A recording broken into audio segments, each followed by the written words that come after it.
Welcome to a brand new episode of the Made for More podcast. My guest today is extremely special because I've looked forward to talking to her for almost a couple of months now. Dr. Tanaya Narendra is an Oxford trained doctor, embryologist, and scientist who adds fun to fundamental sex education on the internet. She uses social media as a tool to do some fun myth busting, to talk about taboo topics, and also her campaign Screw the Shush. And this helps her promote sexual health awareness. Tanaya is also a pro multitasker with a book underway with Penguin Random House, a medical startup that she runs, obviously being a doctor at a facility, and running her Instagram and YouTube by the name Dr. Cuterus. She has a very strong stand on body acceptance and inclusivity, and who better to have this conversation with than Tanaya? Without further ado, I'd like to welcome Tanaya to the show today. Hi, Tanaya. Welcome to the Made for More podcast. I'm so glad that we're able to do this today. Thank you so much for having me, Akanksha. I'm very excited to be here.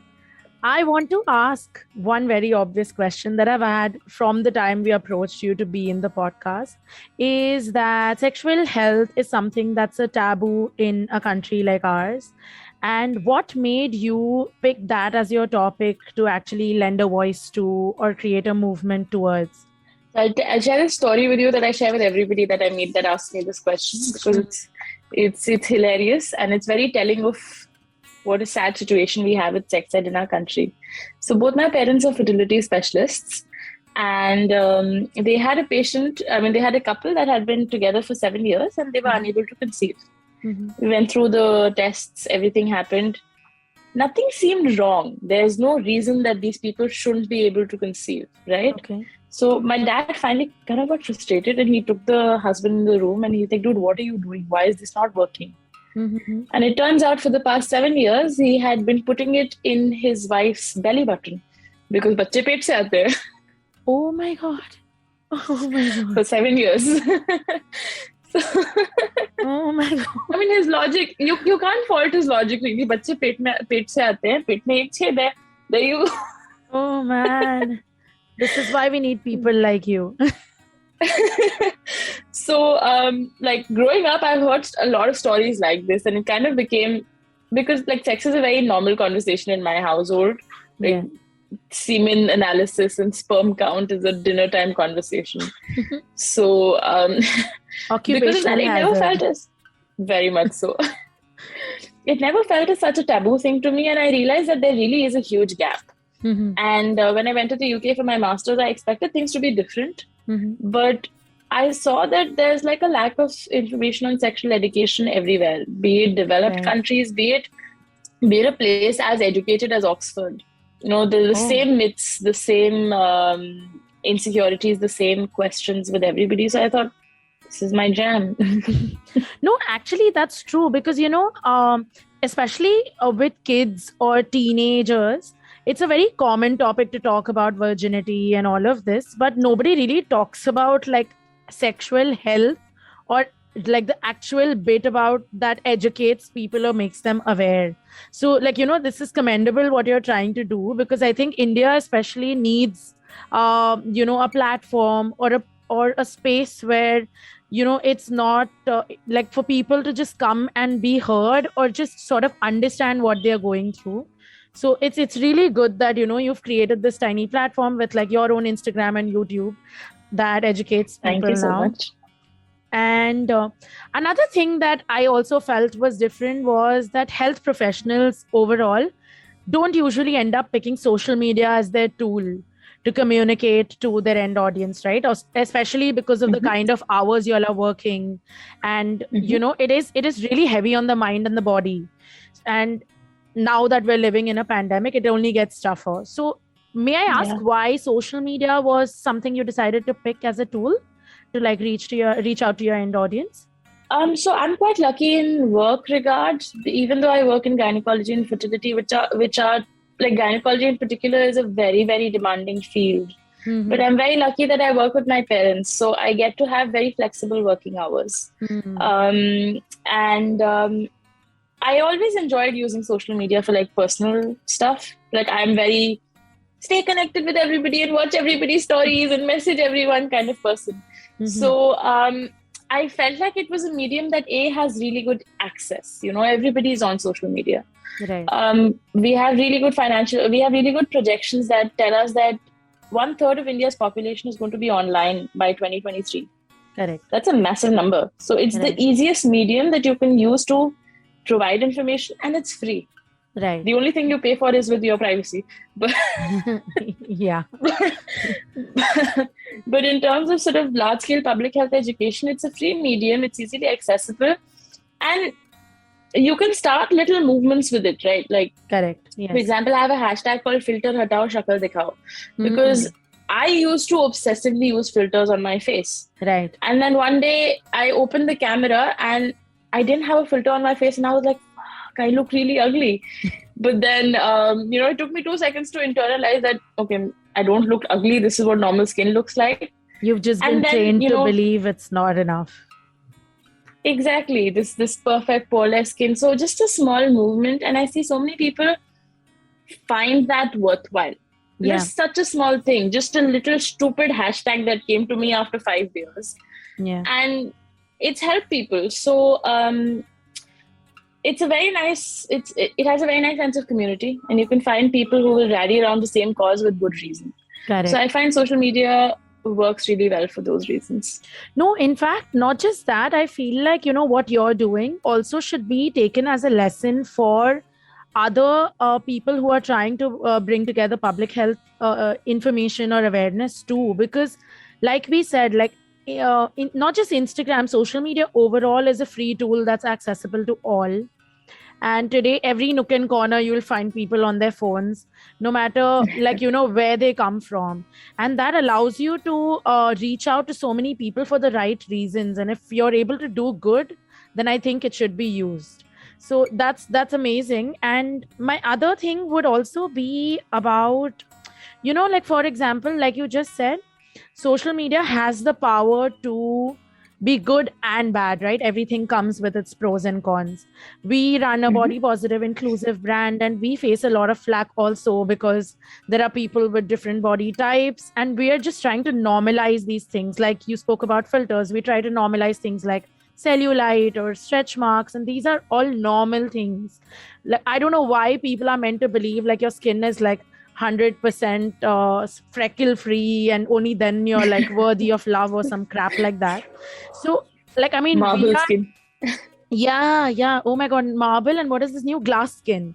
There are all these fads that, just keep coming in every single day. And we are still kind of learning or motoring our way through, dealing better with this flack. So how do you do that? Because you also talk about very controversial topics because it's not received the same way in our country. So how do you take the flack or these nasty comments that may come your way? I think I went in with a slightly pessimistically realistic approach to this, which is that when I walked in onto social media with a public profile talking about sex, I knew as a woman I was going to get hate. It's like a hate lasagna, right? As a woman, you're going to get hate on the internet. Right. Then as a woman with a public profile, you're going to get more hate. Then as a woman with a public profile who talks about sex, that's like nice mozzarella sheet on top of your lasagna. So I knew it was going to come. Of course, it's not to say that it didn't surprise me, it didn't hurt me. Of course, it really hurt. It still hurts when people say all kinds of nasty things. But I believe I have been a lot more shielded than other people. Because a lot of people that would normally troll people or send them I get a lot of dick pics for what it's worth. But I believe other people would get more than this even, because a lot of people that come to troll me actually happen to find content around penises or sex. And then they're just like, why don't I just watch this? Is my thinking. Maybe I'm being too optimistic in thinking this. Yeah. But I still don't get as much hate as other creators do. For example, some of my friends who are fashion creators, they get a lot of flack. Some of my friends who are politically oriented accounts, or anything that's even slightly controversial or slightly not mainstream, they also get a lot of hate. So I think as a creator, you walk in with this expectation कि ये तो होने ही वाला है, but you just learn to balance your reactions and your emotions towards it. I find being in therapy very useful for that, and understanding my inner dialogue. And also sort of assessing how I can react to it in a constructive way without damaging myself, but also giving the other person some opinion on, please shut the fuck up. Yeah. But not in so many words. Yeah. Other than that, I also find that a lot of times that this happens with creators who have a very loyal community, which I have found that has been there. The sex ed community in India is very loyal. It's very strong. Correct. There's a very close-knit group of people who will fight for each other. And I've been very lucky to find that with other creators as well. So a lot of times you don't even realize that there's a fight going on in your comments. And people have come to your defense. And we all do this for each other, which I think is lovely. No, and that's brilliant, because I mean, the life you live, I think it's very easy to miss that there is a brawl going on in your comments. So I'm glad that you have people who have your back. Yeah, it's very sweet. The little community watches out for each other. If there's other creator, any other creator who works in sex ed and they're getting all of this, we have little WhatsApp groups and all. And like, oh, somebody's trolling me, can you help? And then we all go and fight for each other. Sex ed soldiers, fighting for the right reasons. I think it also helps that in the end you remember why you're doing what you're doing, right? Like, you are here because you want to educate people, you want to make a difference. And that purpose is so much bigger than all these trolls and all the nasty stuff that people come back throwing shade at. So, I mean, obviously you did cover one very interesting and sad topic that people don't know about sex or sexual health. But I still want to ask you this. Out of everything that you generally touch upon in terms of topics on your social media handles, is there one specific topic that you are surprised people aren't as aware about? The cervical cancer vaccine. I feel like I harp on too much about this, but cervical cancer is the second most common cancer. I'm going to be using cisnormative language here, but is the second most common cancer in urban women in India. And more women in India die from cervical cancer than in any other country. And this is the only cancer in the world that's preventable with a vaccine. And yet we don't know about it. There's such few people that have had the vaccine or know about the vaccine. And, the problem with cervical cancer is that by the time it gets diagnosed, it's already quite advanced. Okay. So you want to be protected early on. Yeah, absolutely. Just don't let it happen at all and get vaccinated. Yeah. And it's very unfortunate that the medical fraternity is not pushing this enough. But I feel like anything that's associated with women's sexuality tends to be demonized very, very quickly. Right. And this is something that happened with the cervical cancer vaccine, because one of the ways you get the virus that causes cervical cancer is through sexual contact. So there were these very illegitimate fears in people's minds that getting vaccinated will make people more quote unquote promiscuous. Without, your life much before rather, any of this. Exactly. Yeah. I'd much rather have somebody be promiscuous, and let's be clear here, it does not make you more promiscuous. Yeah. But I'd much rather have somebody more promiscuous, quote unquote, versus them have an entirely preventable, life-threatening disease. Yeah, absolutely. And I mean, if I'm correct, this vaccine is like a 3-shot vaccine, right? Right. Because I remember my family doctor told me about this like 5-6 years ago. And I was leaving for London and she was like, no, you have to finish one, come back and do the other 2. So like she was like right after, like she was behind my life. And I'm really grateful that I had a doctor who, was able to educate us. But you are right. Like we're talking so much about the pandemic and getting vaccinated for that. That is how normal a cervical cancer vaccination should be. But, I don't think that equal amount of attention will go towards it because now this is the hot topic. But I mean, I think there need to be more campaigns, and I'm really glad you are doing everything that you are to promote this. But we'd also like to do, like, because we talk to a lot of women through our community as well, we'd love to also do a segment where, we sort of highlight the need for it. Coming Love to that. your very, very interesting campaign that I read about, and I'm really interested to know more on, is hashtag screw the shush. Can you tell us more about that? um, so I was preparing to go live with this student organization based out of Bangladesh, and they had a little description when they were announcing the live that said, Dr. Tanya routinely talks about shush topics. And I was reading that and I was like, but I'm talking about periods. And so I turned to my brother and I was like, dude, why is this a shush topic? Just like screw the shush, right? And then he's like, hashtag. I'm like, okay. So Wow. that's quite literally how it became a hashtag. And I find it quite amusing that something as routine and as normal and as common as periods. And I'm not blaming the organization for calling it shush topic. I mean, this is a societal thing that we tend to see, but it's something so routine. Like, we have poop jokes. Why don't we have period jokes? Everybody goes to poop in the morning. It's as normal as Exactly. having your periods is as normal as that. It's just a bodily function. It's like sneezing. Yeah. So yeah.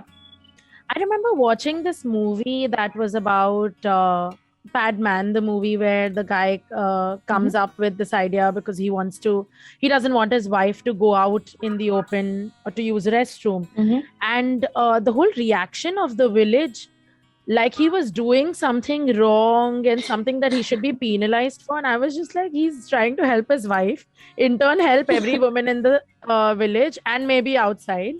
And instead of like encouraging that, y'all are like shutting him down and like singling him out, and I'm like, what is happening? And I'm sure it's worse in especially the rural areas, and there's so much work to do on this front, right? Like there are so many layers to this that and I think the first bit of this is to educate people that this is just like you said, as normal as pooping. Absolutely. So my mom grew up in a village in Western UP, and like a proper village. And now she's a gynecologist, and she's the first sex positive doctor that I met in my life and aspired to become like. And she tells me the stories that always just leave me shocked, because she used to have really bad cramps. She would end up throwing up. So she would skip school for a whole week. And she would have to use rags and leaves and whatnot. Oh, man. And this is coming from a supposedly well-to-do family, like, as well-to-do as you can be in a small village. This is coming from an educated family. Correct. Yeah. My grandfather was a teacher, so this was still a slightly more liberal household, so to speak. Correct. But it just brings home the fact that this is such a taboo topic. And even now when we go, for example, I work with a lot of NGOs, particularly for young women who either have been orphaned or just come from less privileged backgrounds. And just they have such simple questions about periods, but nobody to ask them. Because if, they ask those questions, they get shamed for it, or they get told some nonsensical story about it. It's really disheartening. Yeah. And I mean, I just feel like, there needs to be like some forum or some way for people who don't have the right person to go to have these questions answered. I don't know. I mean, actually, there's a chance I'm not aware, but is there like an online forum or some place where people can go find these answers? And I'm talking for the rural background, not really urban, because with urban, you'll just Google everything. But exactly. And even there, I don't think you get the right information every time. Like a lot of times, because you're just guided towards some terminal illness instead of like, just breaking it down for what it is. And more often than not, the people that are talking about it don't have the requisite education or training in talking about these topics, which I think is a really big red flag when looking out for anybody who is creating content, books, educational materials, videos, anything about this. Yeah. So, I can name I don't want to name, but there's this very popular YouTuber who, it's a guy who talks about, who ranks pads and how good they are and how bad they are for you. And I mean, this is clearly a person who's never menstruated. I'm sorry, I digress. Anyway, going back to the point, there is very limited information that's available for people who don't come from an urban background. Yeah. And when that information is available, I suppose to make it a little bit more formal, they use very, what is the word for it? Very formal Hindi, very technical Hindi. That you kind of alienate your audience if you don't speak their language. Correct. And if you're speaking in a very, very masik ke samay, if you speak in that formal tone, a lot of people won't understand it. Right. So there's that problem. And then there's the access problem, because even if they have mobile phones and they have internet, they don't know where to go to find this information. Correct. Exactly. Because this is even more taboo over there than it is in our circles. Yeah. So I know that there are certain foundations that are doing a lot of good work, but I don't know how far-reaching that work is. But to be very honest, whatever work is good work in my eyes at the moment, because there's such little information out there. Correct. So any tiny step would be a step in the right direction, I would think. And something that I love about your style of messaging when it comes to Instagram, or I've not seen much on YouTube, but whatever I've seen on Instagram is that it's very simple. The language is simple. The words are simple. So any layman who knows a little about medicine or doesn't know would still get it, and that's important, like we said, because the messaging is so important for it to be absorbed the right way and not be taken as misinformation. So that's something that is also like a huge plus, because if suppose somebody who doesn't come from a high exposure background as ours would stumble upon your page, they still would get the information that they need. Now, I hope they do. We've spoken a lot about your work, and of course, we've spoken a lot about your medical expertise and all that you're trying to build here. But now I want to touch a little bit about who you really are outside of work. So, one question that I have is, how do you like spending a day in your life if it's not about work? If it's not about work, so I read a lot. I watch a lot of YouTube videos about food and history, or the history of food. Oh. So yeah, usually my day would be this. So my husband we both have a knack for going around areas around Allahabad. It's a historically very rich area, but very unexplored. So we go out for a drive, we find some place 30-40 kilometers from here, we go check it out, we make a day out of it.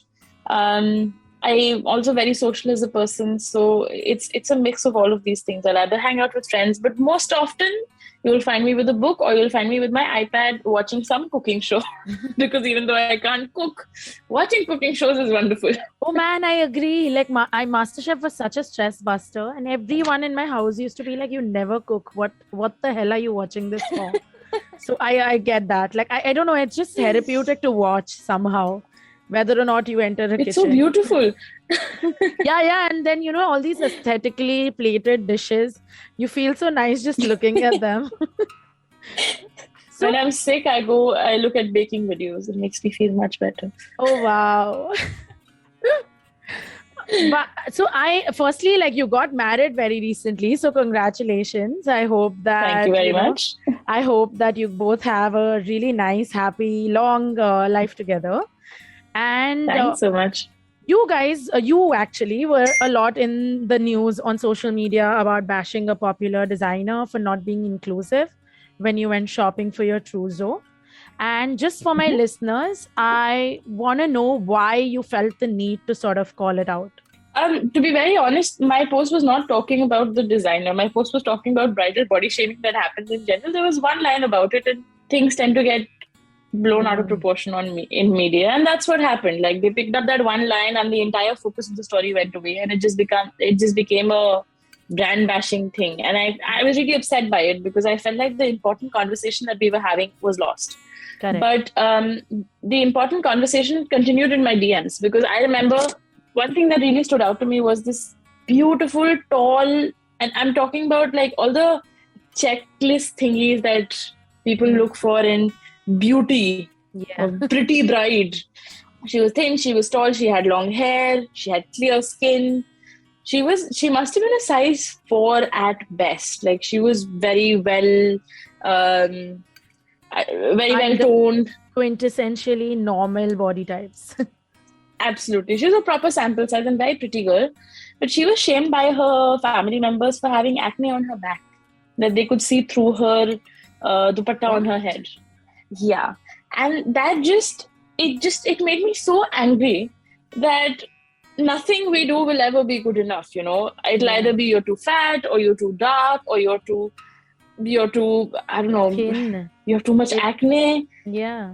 I mean, It's and very the whole nitpicky. point isn't the whole point to just stop giving a damn and then just living your life now? Because, like you said, nothing we do is ever enough. So, who are you really trying to please? And which box do you think if you fit into, suddenly you will become acceptable? None of that exists. They'll find something else that they'll want you to be boxed in. So, I mean, Absolutely. I agree because, I saw that post of yours and, even I felt like it wasn't so much about the designer, but how you felt by the fact that, you didn't get what you wanted. And that is again something we talk about as a brand, because the whole idea is that fashion is a powerful choice to express who you are.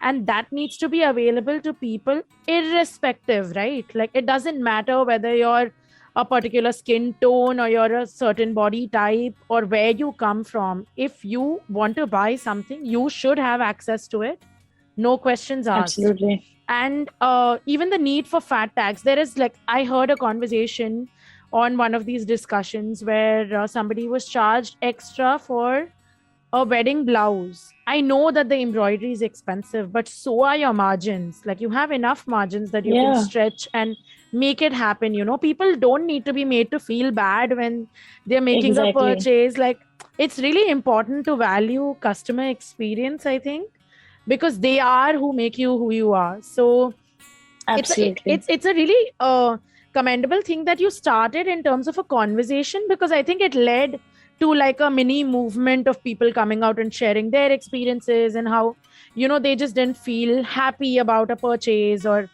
it's a happy day in your life, right? I would never say it's the happiest day. You're just as happy when you became a doctor or I started my business. I feel like it's one of the happy days of your life, and nobody needs to be Absolutely. made to feel like bad about it.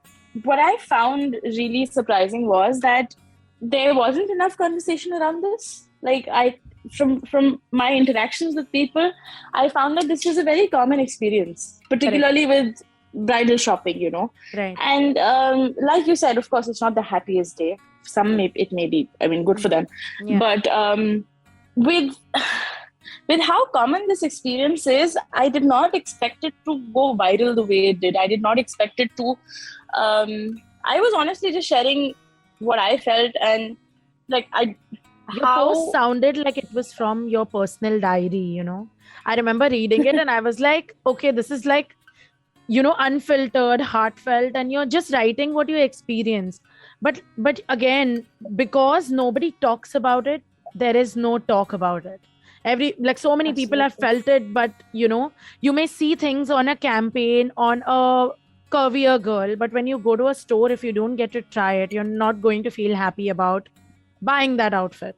So these are simple loopholes that are not so tough to, just tie, so that the customer goes home happier with what they buy, I would say. and shopping is such a fun experience. People, more than just going for the purchase of the need for purchasing new clothes, people also enjoy the activity of shopping, you know, because it's Correct. fun. You You get feel happy, pampered, you try right? on. Yeah. Exactly. You try on new stuff, you choose, and it's a whole activity. You go out with your friends. And once that's taken away because you're shamed for something that's very inherent to you, Yeah. I feel like that really destroys Your whatever association of relationship you may the. have had. Correct. Yeah, I do agree. But I'm glad that this conversation has also made the fashion fraternity aware of where, things need to be fixed and improved. So everyone leaves at least as a happy customer, whether or not they buy from you, they should not be made to feel bad about something where, which is normal. Let's So, hope it's a change that sticks yeah, of course. Do and you nothing have performative. sorry? And nothing performative. Yeah. I mean, with brands like you, I'm very happy to see that there is more inclusivity and there's more diversity. Right. But I wish sort of the more mainstream big brands as opposed to more indie brands would also go on and embrace this Right. change. But I let's mean, see. this is something even I've spoken about a couple of times. Like right now, body positivity seems like a fad. The whole point is that when Yeah. this dies down, how many people do actually stick by it? That is something to watch Exactly. out, because this is not something like it's not just a movement. It's not like some flavor of the month that goes away tomorrow. These are actual people that we're all dealing with, and it'll be really nice to create an experience that leaves everyone pleased at the end of the day. Very true. So do you have an experience that you'd like to tell us that you think changed your life? An experience that changed my life.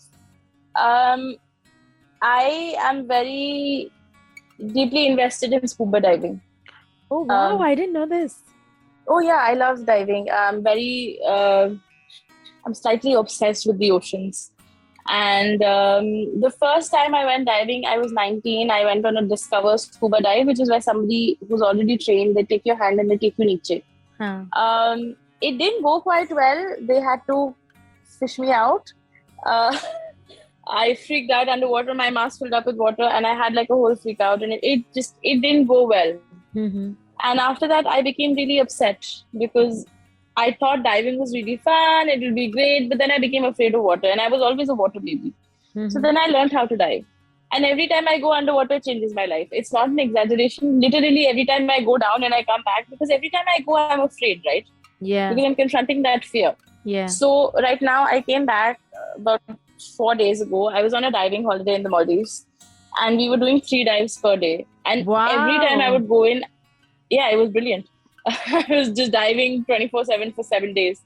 And every time I would be on the boat near the dive site, hearing the briefing, I would be like, oh my God, oh my God, oh my God, oh my God, oh my God. And I'd go under and it'll be wonderful. And I'd come out and I knew that one more time I have conquered this fear.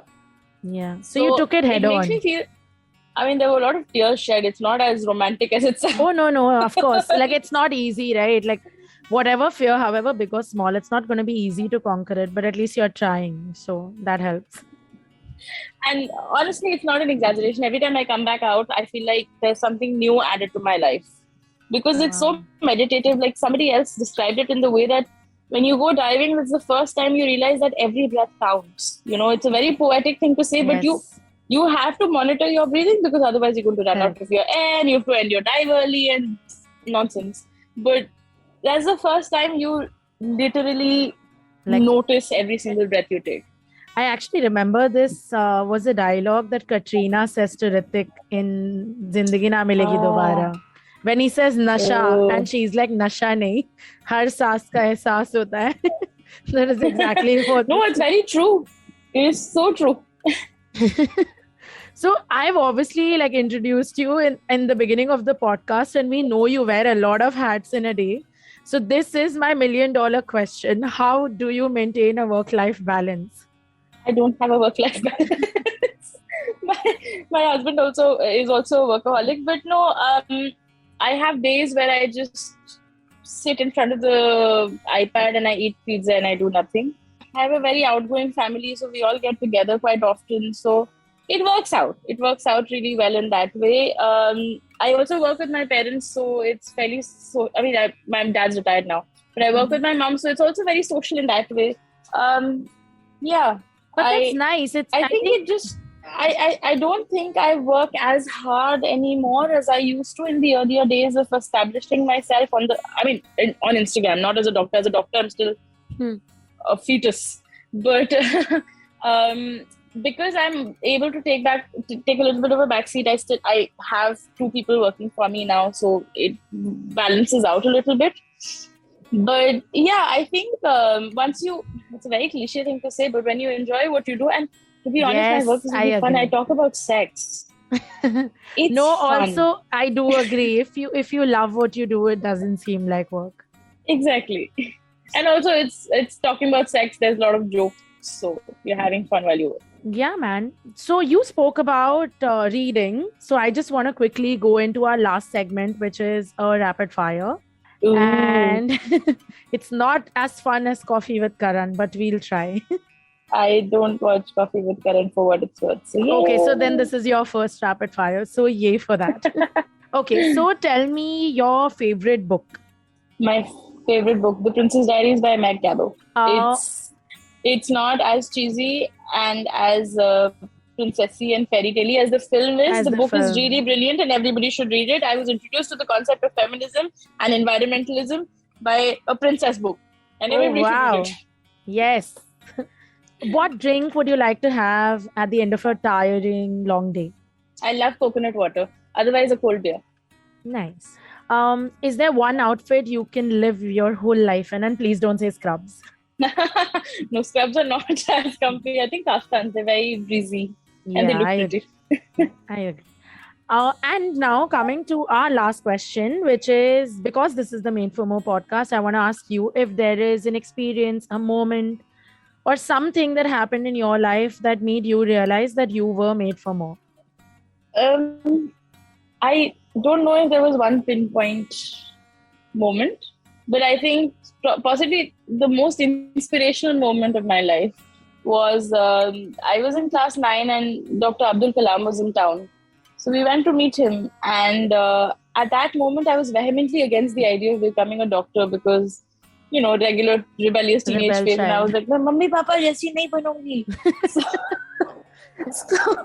So he met me and he was very fond of children. So he ignored all of the adults and we were 4 kids and he only spoke to us 4 kids. And he's like, Beta, you're going to become a doctor and you're going to become a really good doctor. And I was Wow. like, I'm very sorry to disappoint you, but I'm not going to be it. He And then knew he it held my before hand. you. It was like prophetic. He held my hand, he looked me in the eye and he's like, I'm going to see Dr. Tanaya very soon. And I was like, okay then.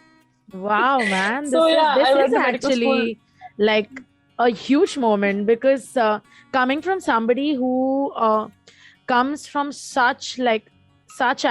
had such accolades, somebody showing that kind of faith in you when you're like so young, that means a lot for like a growing young child. I mean, as much as your parents would say it, right? All of us go like, "हाँ, mummy papa को तो हम अच्छे ही लगते हैं." When someone outside says it, it has a very different like feeling to it. And someone of that stature. So Exactly. yeah. This is more than It's made for still more. I still feel really funny because like my parents, somebody took a picture of that and that picture hangs in my drawing room at home. Every time I look at it, I feel it's really funny because at that moment I was so staunchly against the idea of going into medicine. And 3 years later, I was in medical school. So, Wow.